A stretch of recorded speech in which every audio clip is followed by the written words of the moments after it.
Bonjour à tous et bienvenue sur ma chaîne La Bibliothèque d'Euriel.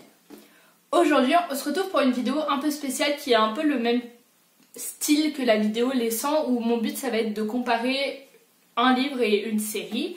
Donc là je vais vous parler du livre Anne de Green Gables qui a été écrit par Lucy Maud Montgomery et de la série qui ne porte pas le même nom qui s'appelle Anne with an E et qui est sortie sur Netflix.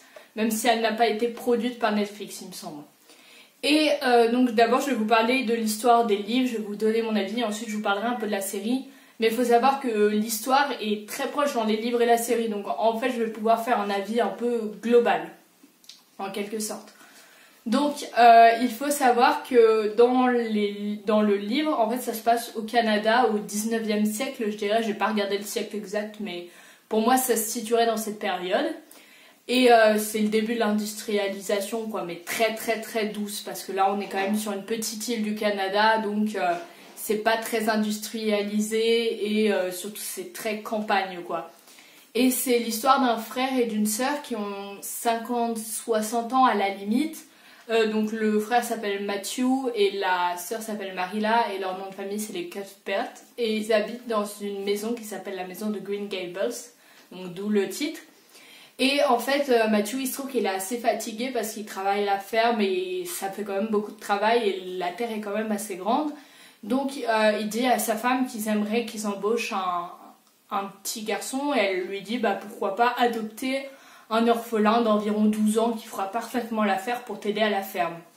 Donc, ils se disent ouais, c'est la très bonne idée et ils demandent donc à un orphelinat de leur envoyer un jeune garçon de 12 ans, sauf que vu le titre du livre, vous vous doutez que ce n'est pas un jeune garçon qui arrive, et en effet, une petite fille de 11 ans qui s'appelle Anne est à la gare en train d'attendre Matthew qui doit venir la chercher. Elle est rousse, c'est une de ses caractéristiques. Elle adore la littérature, donc elle adore lire, elle adore écrire, elle adore s'imaginer qu'elle est dans des romans. Et en fait, il y a eu une erreur à l'orphelinat et ils se sont trompés, ils ont envoyé une fille au lieu d'un garçon. Et il se trouve que cette petite fille, elle est orpheline depuis qu'elle est tout bébé et qu'elle a été baladée dans plein de maisons d'accueil, un petit peu, enfin dans plein de familles. Et que ça s'est pas bien passé pour elle parce qu'ils étaient toujours très méchants avec elle. Et du coup là, voilà, elle est très blessée. Et là, il se trouve que enfin on veut d'elle, enfin une famille veut l'adopter. Enfin, elle aura un papa et une maman. Et là, Matthew arrive et il voit cette petite fille. Et elle a l'air tellement petite, tellement gentille qu'il n'ose pas lui dire que c'était pas elle qui les attendait. Donc, il se dit, ok, je vais la ramener à la maison parce que c'est quand même un peu loin. Et il se dit, ouais, quand elle arrivera à la maison, Marilla lui dira que c'était pas elle qui était attendue. Elle passera la nuit à la maison et on la renverra dès le lendemain. Sauf que en la ramenant à la maison, la petite elle est hyper mignonne, enfin elle parle beaucoup mais elle est gentille aussi, elle lui dit plein de choses et tout. Et lui il se dit mais on peut pas l'abandonner, il commence vraiment à s'attacher à elle. Sauf que ils arrivent et Marilla elle est très énervée et Marilla elle a un côté très sévère, très brut. Et du coup elle s'attache pas du tout à la petite, elle dit on la renverra dès demain, voilà. Et ce que Matthew, lui, il est beaucoup plus tendre, même s'il est très timide. Et du coup, lui, il veut vraiment pas qu'on renvoie Anne. Il s'est vraiment attaché, même si le trajet a duré peut-être 2 heures. Lui, voilà, il est déjà attaché à elle. Et quand elle pleure en se rendant compte que c'était pas elle qui était voulue, lui, ça lui brise le cœur, quoi. Et du coup, le lendemain, Marilla décide d'aller voir les personnes à qui ils ont demandé la petite fille, enfin à qui ils ont demandé de faire passer le message à l'orphelinat pour savoir pourquoi l'erreur a été produite en fait. Et donc elle se rend là-bas et eux ils disent ah oui non moi on m'avait dit que vous vouliez une petite fille et la dame donc qui a fait passer le message dit ah bah moi je connais quelqu'un qui veut une petite fille donc donnez-la nous et on vous renverra un petit garçon. Et là, en fait, elle va voir, donc il y a par hasard les gens qui pourraient accueillir la petite fille qui arrivent. Et sauf qu'en fait, la mère, elle est pas du tout gentille et tout. Et Marilla, elle se sent pas de laisser Anne à cette femme. Et du coup, elle décide de garder Anne à l'essai, c'est-à-dire de voir si elle pourrait l'aider dans les tâches ménagères ou quoi. Sauf qu'à l'époque, c'est pas du tout pareil d'avoir une petite fille ou d'avoir un petit garçon. Maintenant, ça changerait pas grand-chose parce que bien sûr, il n'y a pas du tout tous ces préjugés ou quoi. Mais à l'époque, c'était tout simplement impossible qu'une petite fille travaille à la ferme, et si t'as une petite fille, bah faut l'envoyer à l'école, et si t'as une petite fille, bah tout ce qu'elle peut faire c'est un peu laver le linge et tout, mais Marie là elle dit qu'elle a pas besoin d'aide, qu'elle s'en sort déjà très bien, et que justement Matthew avait quand même besoin d'aide à la ferme, et que finalement leur problème n'est pas résolu en fait. Donc au final, voilà, ils décident quand même de garder Anne à l'essai. Et comme on peut s'en douter, vu la taille du roman, Anne va finalement rester chez les Cuthbert, mais après quelques péripéties. Donc ça c'est l'histoire du premier tome en fait, parce qu'il y a pas mal de tomes, je crois qu'il y en a 8. Et en fait le premier tome recense la vie de Anne, de son enfance, donc au moment où elle arrive chez les Cuthbert, à environ son entrée à l'université. Et en fait les tomes d'après parlent de sa vie adulte. Donc ça, c'est quand même un point, voilà. Et en fait, dans la série, il y a genre 4 saisons. Et les 4 saisons parlent un peu du premier tome, donc de son enfance. La série s'arrête à son entrée à l'université et il n'y a pas de suite. Donc les 7 autres tomes ne sont pas racontés dans la série. Pour l'instant, une suite n'est pas prévue. Et donc ça voudrait dire que la série s'arrête là, ce qui est un peu dommage parce qu'en fait, moi quand j'ai vu la série, en fait j'ai d'abord vu la série. Et je l'ai finie et c'est vrai qu'elle était superbe, elle est incroyable, je vais vous en parler un peu plus en détail. Mais voilà, j'ai fini la série et j'ai vu tous les gens qui demandaient une suite et je me suis dit, bah c'est un peu bête, on voit que c'est fini, elle rentre à l'université et tout. Et puis là j'ai lu les livres et je me suis dit, bah en fait c'est pas du tout fini, il reste plein de choses qui se passent après l'université, toute sa vie adulte, etc. Donc ouais, c'est vrai que quand on voit que la série on peut se dire, ouais non mais c'est la fin, c'est bon. Mais en fait il y a beaucoup plus de choses dans les livres et... Si c'est vrai qu'ils ont été très fidèles au livre, mais ils ont pas tout fait en fait, ils n'ont pas fait jusqu'au bout. Mais par contre, ils ont fait vraiment tous les événements qui sont détaillés dans le livre. Enfin, c'est vraiment ultra fidèle. Genre, je me souviens quand j'ai lu le livre, j'avais vraiment les images dans la tête de la série. Je me disais, ah ouais, ça correspond à ça, ça correspond à ça. Et c'est vrai que c'était ultra fidèle. Et donc mon avis sur le livre que j'ai donc lu après la série, ce que je fais souvent au final pour les séries, pour les films et les livres je fais plutôt l'inverse, mais là voilà c'est la deuxième fois que je fais ça parce que la série m'avait énormément plu. Donc pour mon avis sur le livre, je l'ai trouvé très bien écrit déjà. En fait j'ai trouvé qu'il y a quand même pas mal de descriptions parce que en fait la jeune Anne justement elle aime bien décrire les choses avec un esprit très... en utilisant des grands mots et tout parce qu'elle aime vraiment la littérature et du coup des fois ça peut faire effectivement des descriptions assez longues, assez lourdes, mais j'ai pas trouvé que ça alourdissait tant que ça l'histoire. J'ai trouvé que ça restait très agréable à lire et que c'est hyper bien pensé et ça permet vraiment de se rendre compte en fait de ce que pouvait être le monde à une toute autre époque en fait. Et c'est vrai que c'était ultra intéressant à lire et hyper sympa aussi. Je trouve que ça se lit hyper vite, genre je l'ai lu en 3-4 jours je pense. Et le premier tome fait quand même genre 350 pages. Pour l'instant j'ai lu que le premier tome parce que les autres tomes je les ai en anglais donc je les ai pas encore lus. Mais j'ai lu que le premier tome, mais c'est vrai qu'il se lit assez vite et qu'il est assez agréable à lire. En fait ça coule un peu, je trouve les chapitres ils font pile la bonne taille pour qu'on accroche. Ils sont pas trop courts mais en même temps ils sont pas non plus trop longs pour pas que ça devienne trop... embêtant à lire. Et c'est ça que j'ai beaucoup aimé dans le livre, c'est que le style était pas trop lourd non plus par rapport à ce qu'on pourrait penser au vu de l'époque, des descriptions, etc. Franchement ça allait, j'ai trouvé que le style n'était pas trop lourd parce que moi j'ai beaucoup de mal avec les longues descriptions, j'ai tendance à les sauter. Je sais que les gens qui lisent souvent ils aiment pas faire ça, mais moi voilà, quand c'est trop long je saute parce que je pense que vaut mieux s'enlever quelques passages qui nous plaisent pas que ne pas apprécier le livre.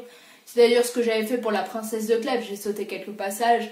Et voilà, il m'arrive souvent de faire ça, mais là finalement je l'ai pas fait parce que j'ai trouvé ça hyper agréable à lire. Au niveau de l'histoire, j'ai trouvé que des fois, voilà, ça commençait un petit peu à plus avoir assez d'aventure et d'un coup il y avait de nouveau un rebondissement, donc j'ai trouvé que c'était assez bien placé les rebondissements pour qu'on voit sa vie mais en même temps qu'on voit ce qui lui arrive, donc ça j'ai trouvé ça assez bien. Et au final, oui, je dirais que c'était une très bonne lecture. Parce que en fait c'était bien rythmé, le rythme du livre était très bon. Ça faisait que, même si des fois on se disait ah la description là elle est ultra longue, il y avait un truc qui venait casser ça. pour que toujours il y ait un petit truc, un petit regain qui nous dise ah j'ai trop envie de continuer ma lecture. Et du coup moi j'ai trouvé que c'était une superbe lecture. En ce qui concerne mon avis sur la série, il est... Bah, disons-le carrément, cette série c'est un coup de cœur, elle fait partie de mes séries préférées. Il n'y en a pas tant que ça de séries auxquelles j'ai autant accroché sur toutes les saisons, parce que là vraiment, en fait, il y a beaucoup de séries où on sent que la dernière saison est bien moins bonne que la première. Souvent ça se sent, il y a un décrescendo dans les saisons niveau qualité. Là franchement, j'ai trouvé que toutes les saisons étaient d'aussi bonne qualité les unes que les autres. Et qu'à chaque fois on abordait de nouveaux sujets, mais que c'était pas lourd en même temps. J'ai trouvé les acteurs incroyables, vraiment incroyables. Surtout, je crois que l'actrice qui joue Anne, elle s'appelle Amy. Enfin, je suis pas sûre, mais je trouve qu'elle joue admirablement bien, c'est incroyable. Parce qu'en fait, Anne, elle a beaucoup de longues tirades à dire parce qu'elle se croit vraiment dans un roman, en fait. Et vraiment, elle parle avec un style très lourd. Et au final, je trouve que l'actrice, elle fait que c'est très bien dit, en fait, que c'est pas du tout long à entendre. Et j'ai trouvé que la série, elle était très rythmée, elle aussi, malgré les épisodes qui sont très longs. Parce que je crois que tous les épisodes font quasiment 1 heure, ouais, 55 minutes à peu près. Donc ça peut paraître assez long, mais finalement, moi je l'ai pas ressenti comme ça. J'ai trouvé que cette série, elle était hyper bien à voir. Et vraiment, tous les acteurs, ils sont admirables. Genre, Marilla, au début, elle est vraiment très froide, comme dans le livre, et puis elle se détend un peu. Matthew, il a vraiment... exactement la tête qu'on lui imagine dans le livre. Après, je sais que j'ai lu le livre après, mais c'est vrai que en fait, il correspond vraiment à l'idée qu'on se fait du personnage, et je trouve que tous les acteurs sont admirables dans cette série. Il n'y a pas un acteur, on le voit et on se dit ah non, pas lui, j'aime pas quand il parle parce qu'il joue mal et tout. Bon, après, ça c'est toujours son propre goût, voilà, mais moi j'ai tendance à me dire ça en regardant une série sur certains acteurs. Et là, vraiment, il n'y avait pas ça du tout, parce que je trouve que tous les acteurs, ils ont été magnifiquement bien choisis. Et des fois, ils collent pas à 100% à la description du livre, certains personnages, mais au final les acteurs apportent quelque chose en plus, donc j'ai pas trouvé ça dérangeant, j'ai trouvé qu'en fait justement c'était très bien fait. Et c'est vrai qu'on pourrait penser que à une série qui montre quelque chose qui se déroule quelques siècles avant nous, ça peut être un peu lourd, un peu long, et au final c'était très bien fait pour que il n'y ait pas trop d'éléments sur la vie d'avant, genre pas que ça soit une bibliothèque ou un documentaire, le truc. C'est vraiment très bien fait et il y a un très bon équilibre en fait. Et c'est vrai que cette série, elle est tout simplement géniale, les couleurs sont très belles, les images sont très belles. C'est vrai que quand on le voit, on dirait que c'est un superbe film en fait, mais qui s'étend sur des heures et des heures. Parce que souvent, cette impression qu'on a sur les séries, c'est que le jeu d'acteur est globalement un petit peu moins bon. Et que globalement aussi les images sont un peu moins belles. C'est souvent le ressenti que j'ai dans les séries, c'est que il y a moins de belles images comme on en voit au cinéma. Et Anne with an E, je trouve que la série, elle permet vraiment de casser ça, de vraiment voir de beaux paysages, de vraiment voir des plans travaillés en fait. C'est vraiment la beauté rien que de l'image qui donne envie de regarder la série. Et cette série, mais je vous conseille à 1000% de la regarder en anglais, parce qu'il y a tellement d'accents qui sont différents selon les personnages et qui ne sont pas bien retransmis en français, parce qu'il y a des personnages qui des fois parlent français dans la série, et donc ça fait toujours un petit peu moins bien quand tu regardes en français et que du coup ils parlent français, du coup tu comprends pas forcément la blague.